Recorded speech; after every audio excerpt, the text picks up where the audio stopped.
L'art de parler en public, pourquoi j'ai intitulé cette conférence L'art de parler en public? Parce que, avec ce que je vais vous montrer, vous allez voir, on peut considérer que c'est un art. Ça ne s'improvise pas, ça s'apprend. Et je vais vous donner un certain nombre de techniques que vous allez pouvoir appliquer dès demain, dès que vous allez vous mettre en situation de prise de parole en public. Mais ça ne se résume pas à des techniques. Et vous allez voir pourquoi. En fait, la parole peut changer le monde à travers des discours. Est-ce que vous connaissez cet homme-là? Martin Luther King, on peut dire que à travers ses discours, il a changé le monde, il a contribué à changer le monde. Alors évidemment, il y en a d'autres, hein, mais j'ai trouvé que lui, il était suffisamment éloquent et tout le monde le connaît parce qu'il est suffisamment ancien. Alors, la parole change le monde. Est-ce que vous voulez que je vous raconte une histoire? Fermez les yeux et imaginez. Vous devez prendre la parole devant 150 personnes demain matin et vous ressentez un mal-être, une difficulté. Vous avez les mains moites, vous avez le cœur qui accélère, vous avez mal au ventre. Ben, c'est des situations qui se présentent quand on n'est pas à l'aise avec la prise de parole en public. Je ne parle pas du trac. Le trac est normal. Je parle de la peur, de la crainte. Parler en public, c'est la plus grosse crainte des Français devant la mort. Il y a plein de gens qui disent, mais plutôt mourir que parler en public. Or, parfois, c'est nécessaire, on n'a pas le choix. Et du coup, il y a des techniques. Alors, vous pouvez rouvrir les yeux si vous les aviez fermés.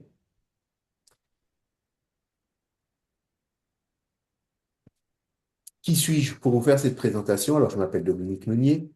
Mon métier, au départ, c'est l'immobilier et j'ai été confronté un certain nombre de fois dans ma carrière à des questions où je devais prendre la parole en public, que ça soit devant des collègues, que ça soit en formation, que ça soit dans le milieu associatif. Et je disais toujours, non, non, mais j'ai pas besoin, pas moi, je ne veux pas le faire. Et puis au final, j'ai appris à le faire parce qu'un jour, j'avais pas le choix. Je devais faire une présentation devant 80 personnes, sans grande préparation, par un ami qui m'avait dit, c'était dans le cadre d'une présentation d'un réseau de MLM, de compléments alimentaires. Il m'a dit, allez, vas-y, c'est toi.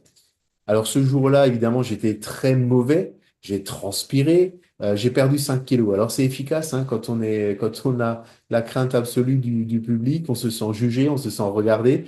J'ai beaucoup transpiré, j'étais pas bon, mais par contre, quelque chose s'est allumé. Je me suis dit, en fait, ça s'apprend, je peux le faire, et j'ai pris goût. J'ai commencé à y prendre goût parce qu'au final, j'avais conscience que j'étais pas au niveau. Les gens dans la salle également, mais ils m'ont applaudi à la fin. Je me dis, bon, j'ai fait quelque chose et peut-être que ce que j'ai fait, d'autres ne seraient pas à l'aise pour le faire. Peut-être qu'ils n'avaient pas envie de le faire. Et ben moi, je l'ai fait. Là, c'est devant un amphithéâtre avec 300 personnes, une interview de Bernard Minier, auteur de Polar, que certains d'entre vous connaissent peut-être. Au final, on finit par maîtriser les techniques et on y prend goût. Ça, c'était au CSP Summit, donc le 11 juillet dernier. Et donc, j'ai tiré de cette expérience un bouquin que j'ai appelé Comment j'ai vaincu ma peur de parler en public, avec des conseils que tout le monde peut appliquer. Je sais que Coco Amélie en a parlé. Elle a suivi également ma formation qui est disponible sur Neoni. Et donc, le livre est disponible sur Amazon. Alors, Et moi, j'ai lu ton livre, hein, je peux faire un retour aussi. alors vas-y. Bah, ton livre, moi, j'étais comme toi, j'étais hyper timide et stressée à l'idée de parler ne serait-ce que devant 5 personnes. Et en fait, ton livre m'a complètement débloquée de manière générale pour même affronter des personnes, parler à des personnes au téléphone ou en public. Donc, bah, merci. C'est un livre qui n'est pas très épais, mais très efficace. En fait, je l'ai voulu, j'avais pris des conseils d'écriture de livres. Le but, c'était pas, je te remercie, Catherine, hein. Le but, Avec c'était plaisir. pas de faire un gros pavé avec de la théorie, mais faire du pratique pour que tout le monde puisse l'appliquer. Parce que quand les livres sont trop gros, les gens ne les lisent pas. Là, le but, c'était de pouvoir mettre en pratique. Alors, il y a une partie du livre que je vais vous expliquer et que je vais vous dévoiler aujourd'hui. Donc, en fait, ce qui fait que on a peur de parler en public, c'est que souvent on se fait toute une montagne de l'exercice, alors qu'on est expert dans notre domaine. On n'est pas amené à parler en public d'un sujet qu'on ne connaît pas, devant des gens qu'on ne connaît pas et qui ne nous connaissent pas. Il n'y a jamais de hasard. On fait un exercice de prise de parole en public sur un sujet qu'on connaît. Donc déjà, ça, c'est la première étape. Et en fait, on n'a pas besoin d'être savant, d'être sachant, de tout savoir sur le sujet. Personne, d'ailleurs, ne connaît tout sur un sujet. Pour pouvoir transmettre des connaissances, il est important d'en savoir juste 10% de plus que les gens qui sont présents. Parce qu'ils vont apprendre. Vous ne pouvez pas apprendre à l'école, à des enfants d'école primaire, des connaissances que vous avez maîtrisées en fac, en bac plus 4, bac plus 5, même si vous avez les connaissances. Donc, en fait, pour apprendre les techniques d'apprentissage, c'est toujours un peu plus, un peu plus, un peu plus. Donc, la bonne nouvelle, c'est que vous êtes déjà équipé pour pouvoir partager vos connaissances à votre public. Parce qu'en général, on intervient devant un public, soit parce qu'on nous l'a demandé, parce qu'on a été identifié comme étant la personne pouvant le faire, soit parce que c'est vous qui avez fait le choix pour partager les choses que vous connaissez. Donc déjà, ça simplifie une grosse partie de la difficulté. Imaginez, vous avez une passion sur un sujet, quel qu'il soit, la pêche à la mouche. C'est drôle parce que je rencontre régulièrement des personnes qui ont des passions et qui les partagent avec moi. J'ai rencontré récemment, ben, ne serait-ce qu'un collègue qui m'a fait un cours magistral sur le fonctionnement d'un drone. Vous savez, les drones pour faire des photos aériennes. J'y connaissais rien. En fait, il m'a expliqué de façon magistrale comment ça fonctionne. Il était très détendu, très à l'aise parce que c'est un sujet qu'il maîtrisait. Mais en fait, il maîtrisait tellement qu'il m'en a expliqué beaucoup plus que ce que j'avais besoin de connaître.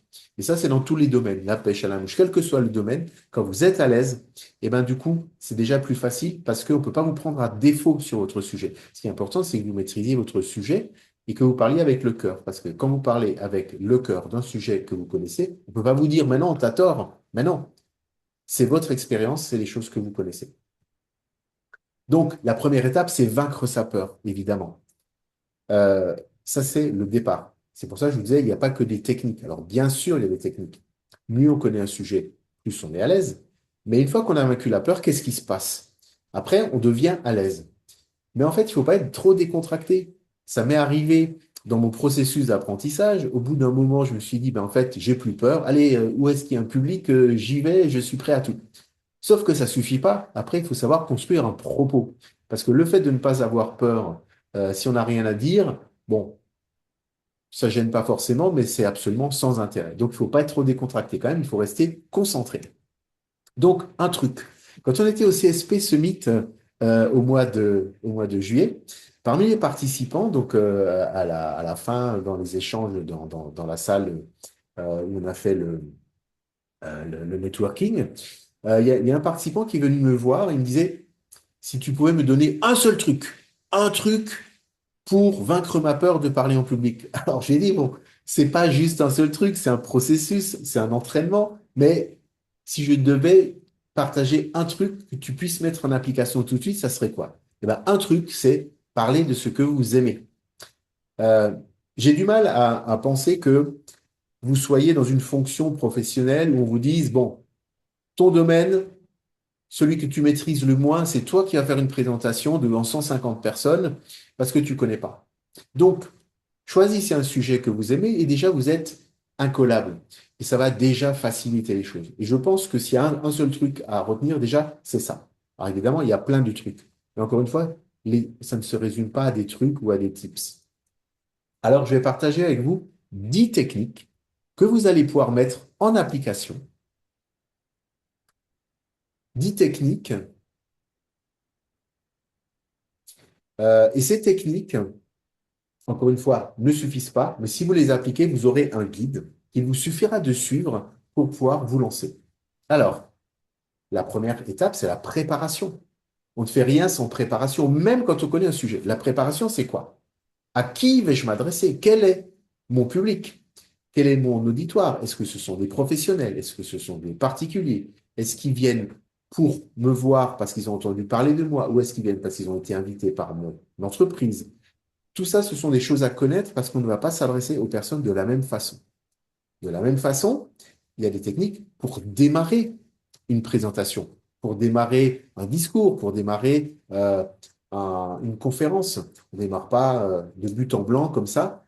Il faut amorcer la pompe. Donc, savoir à qui on s'adresse, avoir une phrase d'introduction. Là, on ne va pas les voir en détail parce que l'introduction elle-même nécessite quasiment, allez, une heure, on va dire au minimum une demi-heure, rien que pour l'introduction, parce qu'il y a des techniques pour introduire un discours ou une conférence en fonction du public. Donc, il y a une technique différente pour chaque public. Mais la préparation, c'est savoir déjà à qui je m'adresse et comment je vais m'adresser à cet auditoire. Ensuite, ce qui est important, c'est la passion. Si vous parlez de façon passionnée, vous n'avez pas besoin de lire des notes. Parce qu'attention, il n'y a rien de pire que la lecture de notes ou la lecture d'un texte. Ou de tout écrire sur un écran, parce que les personnes vont être perturbées par la lecture, elles vont être perturbées par le son, ou alors elles ne vont pas être perturbées, mais les personnes, soit elles liront, soit elles vous écouteront. Si vous parlez d'un sujet avec passion, vous n'avez pas besoin d'avoir les notes, vous mettez les titres et vous exprimez avec le cœur. Quel est l'avantage? C'est qu'à partir du moment où vous expliquez, vous exprimez avec votre cœur, à partir de ce moment-là, on ne peut pas vous prendre à défaut. Vous partagez une expérience, vous partagez un savoir qui est le vôtre. Ce n'est pas forcément un savoir qui est purement technique. Quand il s'agit de parler de la loi de finances, quand c'est des comptables, bon, il n'y a pas beaucoup de choses à partager avec passion. Il y a des textes, il y a des textes de loi, il y a une application. En dehors de ça, j'ai été amené à participer en tant que participant à une présentation de produits par une banque qui étaient des produits de placement pour des personnes qui ont un patrimoine. Et donc la personne qui faisait la présentation, a priori c'était la première fois qu'elle la faisait, donc tout était écrit. Elle connaissait son sujet, mais elle en parlait de façon tellement technique, de façon tellement austère qu'elle n'a pas partagé, elle n'a pas donné envie. Elle est venue me voir à la fin parce qu'elle sait que mon domaine, c'est la prise de parole en public. Elle m'a demandé alors c'était comment? Je lui ai dit, écoutez, si vous voulez, je prendrai du temps avec vous pour vous expliquer un certain nombre de techniques. Vous pouvez faire mieux. Alors, je ne l'ai pas dit comme ça, c'est un peu violent, mais on va pas dire c'est pas bien. Mais je lui ai dit en gros, c'était trop technique, ça manquait un peu d'humanité. Donc, la passion, quel que soit le sujet, qu'on parle de voiture, qu'on parle de sophrologie, les gens qui parlent de choses qu'ils connaissent partagent une passion. Le plus difficile, c'est de démarrer, et puis une fois qu'ils sont lancés, tout se déroule comme sur des roulettes. Ensuite, il y a le sourire. Parce que il n'y a rien de tel que des gens qui sont figés parce qu'ils ont peur. Et surtout, le sourire s'entend. Faites le test au téléphone. Quand vous parlez au téléphone avec le sourire ou quand quelqu'un parle avec vous au téléphone avec le sourire, ça s'entend. Euh, et le sourire, c'est pas juste un sourire technique qui consiste à faire sourire juste la bouche pour faire comme si. Le sourire, c'est dans les yeux. On peut, on peut masquer la bouche et voir quelqu'un qui sourit parce que c'est les yeux qui sourient. Et si le sourire est sincère, évidemment, votre auditoire se sent plus à l'aise également avec vous. Ensuite, la voix. La voix, c'est peut-être la chose la plus compliquée à travailler parce on n'a pas choisi sa voix au départ. Mais la voix, quand on l'entend, quand on s'entraîne en faisant des enregistrements, on n'aime pas notre propre voix parce qu'on ne l'entend pas de la même façon. Parce que notre voix, on l'entend à travers les vibrations de la boîte crânienne. On entend notre voix quand on parle en interne.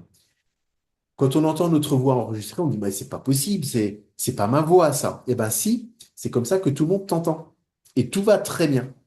Donc, la voix, c'est important. J'ai participé à une webconférence il y a 15 jours.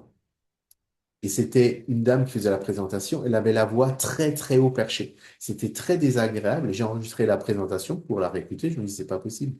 En fait, pour baisser le son de la voix, il suffit tout simplement de parler moins vite. C'est une première chose. La voix trop grave n'est pas audible. La voix trop aiguë dérange. Donc, c'est trouver le juste équilibre. Et ça, évidemment, c'est de l'entraînement. Et demander à votre entourage de vous donner son avis en toute objectivité. Évidemment, le but, c'est pas de casser, c'est pas de critiquer, c'est d'aider à progresser. Alors, vous allez voir, avec la voix, il y a autre chose, il y a le débit. On constate, quand les personnes ne sont pas à l'aise, que souvent elles parlent très vite, d'autant plus quand elles récitent quelque chose. Et c'est compliqué de s'entendre parler. C'est compliqué de se dire, je vais ralentir, je vais accélérer. On n'est pas conscient du débit de notre propre voix. Alors, j'ai juste regardé dans le chat, il y a eu un message. Je vais regarder. Ah ben non, là, j'y accède pas. Est-ce qu'il dans le chat? Parce que si je peux répondre à quelque chose. Oui, c'est Corinne qui dit c'est assez déroutant d'entendre sa propre voix enregistrée. Tout à fait. Mais à force, on s'habitue. Et surtout, ce qui est important, c'est de se dire, bon, ben, c'est ma voix, c'est comme ça que les autres l'entendent. Donc, maintenant, je l'entends aussi. Et puis, on n'a pas à juger. Vos interlocuteurs ne jugent pas votre voix. Donc, ne la jugez pas, elle est comme ça, c'est comme ça. Par contre, on peut la moduler. Ensuite, il y a la question du débit. Si on va trop vite, on n'est pas audible. Si on va trop lentement, les gens s'endorment. Encore une fois, c'est une question d'entraînement. Les gens qui vont trop vite, c'est souvent une situation de stress ou vraiment de trac important. Avec la voix, on a la voix, le débit et la respiration. Comment on fait pour poser sa voix, pour ralentir ou pour ajuster son débit? Tout simplement un exercice de respiration. La respiration, on peut également en faire dans la phase de préparation avant d'aller sur l'estrade, sur scène ou devant un auditoire. La respiration, tout simplement, en ralentissant sa respiration, faisant l'exercice de respiration. J'inspire, j'expire lentement. Je permets à mon cœur de ralentir. Parce que dans une situation de stress, de peur, mon cœur accélère. Il dit, c'est pas une situation normale. Et donc, le cœur accélère. On a besoin de plus respirer. Donc, on s'essouffle. Donc, on va indiquer à notre corps la situation est normale. Je la maîtrise. Je respire plus lentement. Et donc, le cœur se calme. Et du coup, ça devient plus facile à maîtriser. La gestuelle. Rester raide devant un auditoire. Et tout ça, ce sont des choses que j'ai constatées, hein. Ça dénote aussi le fait qu'on n'est pas à l'aise. La gestuelle, ça ne doit pas être gigoté dans tous les sens, il y en a qui les font aussi, mais une gestuelle qui va accompagner vos propos en douceur. Sauf que là où c'est le piège et là où c'est drôle, c'est que la gestuelle, on ne la maîtrise pas. Notre corps, on ne peut pas maîtriser ce qu'on pense, la façon dont on le dit, sa respiration, le sourire, plein de techniques et en même temps la gestuelle. La gestuelle révèle en fait notre attitude et notre pensée. Et je dirais, on va même beaucoup plus loin avec la gestuelle. La gestuelle révèle ce que vous pensez réellement, plus que ce que vous dites. C'est par les mouvements que vous révélez votre pensée profonde. C'est comme le sourire. Si vous souriez avec les dents, mais pas avec les yeux, ça colle pas. La gestuelle montre si vous êtes nerveux, vos tics, vos attitudes de nervosité. Ne serait-ce que quand vous êtes en entretien d'embauche, si vous avez eu l'occasion d'être dans la situation de la personne qui postule, vous maîtrisez plus vos gestes, mais par contre, vos gestes parlent pour vous. Sur scène, c'est pareil. Alors, je dirais que par défaut, par défaut, le plus simple, c'est peut-être de se tenir les mains, plutôt que les garder le long du corps, ça fait un peu robot. Plutôt que de trop bouger, de trop peu bouger, gardez les mains au niveau de l'abdomen, vous les tenez petit à petit. Vous allez illustrer vos propos, peut-être avec vos mains. Il y a des personnes qui sont plus ou moins démonstratives. Trouvez votre façon de faire, mais la gestuelle, c'est compliqué à maîtriser. Mais soyez-en conscient, elle va révéler beaucoup plus que ce que vous dites. Et les personnes, parfois, on leur demande, ça va bien? Elles répondent, oui, ça va très bien. Ça va très bien. Le regard. Alors, le regard est important à plusieurs titres parce que votre voix porte là où vous regardez. Il est important de balayer votre auditoire. Alors là, je suis en visioconférence face à une caméra. C'est encore d'autres techniques, hein. Face à une caméra, personnellement, je préfère être devant une assemblée de 5, 10, 50, 500 personnes que devant une caméra, parce que la caméra, c'est un petit point vert. Et on n'a pas le retour de la même façon que quand c'est une assemblée. Donc, on ne va pas balayer le regard quand il s'agit d'une caméra. Par contre, quand il y a des personnes autour d'une table, quand il y a des personnes en chaise assis sur des chaises organisées en théâtre, quand il y a des personnes dans une salle, il y a souvent des orateurs qui fixent, ils ont repéré quelqu'un, ils fixent une personne. Mais si vous êtes de l'autre côté, quand l'orateur regarde sur sa gauche et que vous êtes sur sa droite, vous avez l'impression qu'il ne s'adresse pas à vous. Donc il est important de balayer la salle du regard régulièrement. Vous fixez un point au milieu de la salle, parce que vous ne pouvez pas regarder que devant, ni tout derrière, et vous balayez régulièrement la salle du regard, de gauche à droite, de droite à gauche, et vous chopez des regards comme ça. Et vous allez voir des personnes, quand vous les regardez, il y a un échange de regards, il y a des personnes qui vont hocher la tête. Et quand elles hochent la tête, ça veut dire qu'elles approuvent ce que vous dites, et ça, c'est super encourageant. Donc, en plus, comme je vous le disais, la voix porte là où vous regardez. Vous regardez une personne à droite, c'est elle qui va recevoir le son de votre voix. À gauche, c'est elle qui va recevoir le son de votre voix. Alors, bien sûr, quand il y a des micros, il y a des haut-parleurs, donc tout le monde reçoit le son de la même façon, mais ce n'est pas toujours le cas. Donc, le regard, très important. On pourrait se dire, bon, le regard, c'est pas important dans la mesure où j'ai mon diaporama. Mais parfois, on fait des discours, des présentations, il n'y a pas forcément de diaporama. Et là, ça permet d'illustrer également les gens qui lisent un texte, qui lisent un discours, par exemple un mariage, par exemple un événement ou même un départ à la retraite avec des collègues. On a écrit un discours et le discours spontanément dit, tiens, on va écrire ça, on va écrire ça. Et puis on l'écrit. Et quand on l'écrit, bah, déjà, quand on le lit, on ne regarde pas les personnes, ça fait réciter et ça fait un discours qui perd de son impact. Et en plus, on ne regarde pas l'assemblée. Le charisme. Alors, le charisme, on peut dire aussi, oui, mais moi, j'ai pas de charisme. En fait, le charisme, tout le monde peut développer son charisme. Et vous allez voir, c'est très simple, je vais vous donner une astuce et vous allez la comprendre immédiatement. Bien sûr, euh, il y a le magnétisme. Il y a des gens, quand ils entrent dans une salle, le silence se fait. OK. Mais si vous entrez dans une salle parce que les gens attendent votre discours ou votre présentation, ben, le silence va se faire naturellement aussi, ou alors vous allez avoir des applaudissements. Mais en fait, le charisme tient à une chose, c'est pas le fait de parler beaucoup pour montrer qu'on maîtrise, c'est le fait de faire des silences. Le charisme, c'est le silence dans votre prise de parole. C'est paradoxal, la prise de parole, c'est pas juste émettre du son, c'est aussi émettre des silences. Et le charisme, c'est comme ça que vous l'imposez. Et quand vous vous taisez, vous relancez l'attention. Vous n'êtes pas obligé de parler beaucoup, parlez bien. Et surtout parler des choses avec lesquelles vous êtes à l'aise.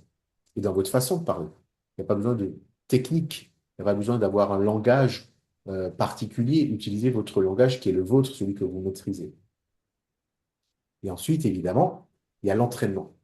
Alors, l'entraînement, tout ce qu'on fait, tout ce qu'on apprend, c'est de la théorie. À un moment, il faut s'entraîner. Les gens qui font du théâtre répètent, répètent, répètent, répètent, parce que là, c'est de l'appris par cœur, jusqu'à ce qu'à un moment, ça paraisse dit et non plus récité. C'est beaucoup d'entraînement.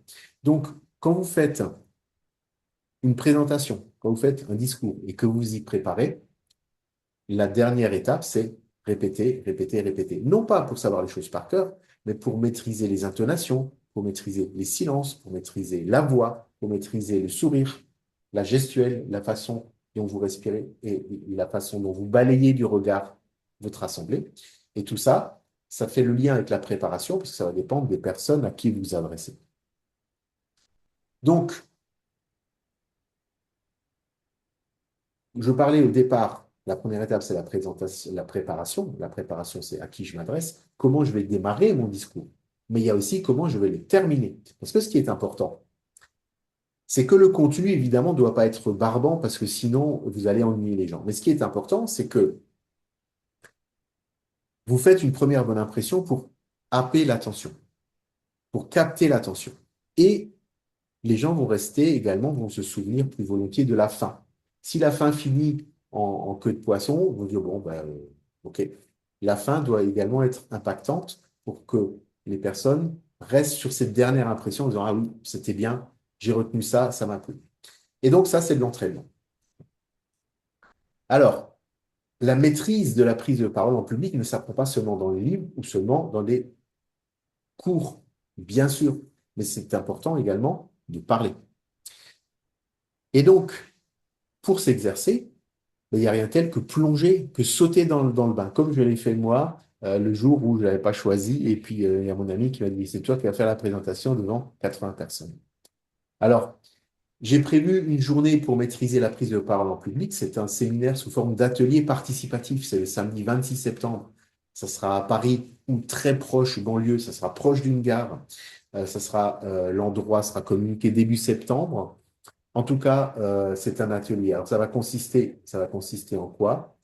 Alors, je l'ai noté, j'y reviendrai en 3 étapes. C'est sur une journée, un, vaincre la peur, comprendre pourquoi la peur, comprendre comment la décortiquer, comment la maîtriser. Deuxième étape, comment construire un message impactant. C'est pas tout. Maintenant, j'ai plus peur, mais moi, il faut que je m'adresse à un public. Comment je vais captiver son attention? Et là, c'est super important. On va faire du storytelling. Introduction, qu'est-ce que je dis? Ensuite, comment je développe mon propos, quel qu'il soit. Et ensuite, comment je conclue. Et ça, tout le monde va le faire en fonction de ses propres connaissances et de ses propres contraintes, de sa propre préparation. Et ensuite, la pratique. Avec écoute et bonne humeur, j'ai pas mis bienveillance parce que bienveillance, c'est galvaudé, mais tout le monde va se lancer. Et donc, l'idée, c'est que chacun fasse de la pratique euh, de cet exercice qui est la prise de parole en public. Donc, je reviens en arrière. Donc, il y a un tarif early booking, c'est 199 euros pour les personnes qui vont réserver cet atelier avant le 31 août, c'est 199 euros, au lieu de 349. Une journée complète, et là, c'est que de la pratique. Voilà. J'ai terminé ma présentation. Je vous remercie pour votre attention. Je vais arrêter la présentation.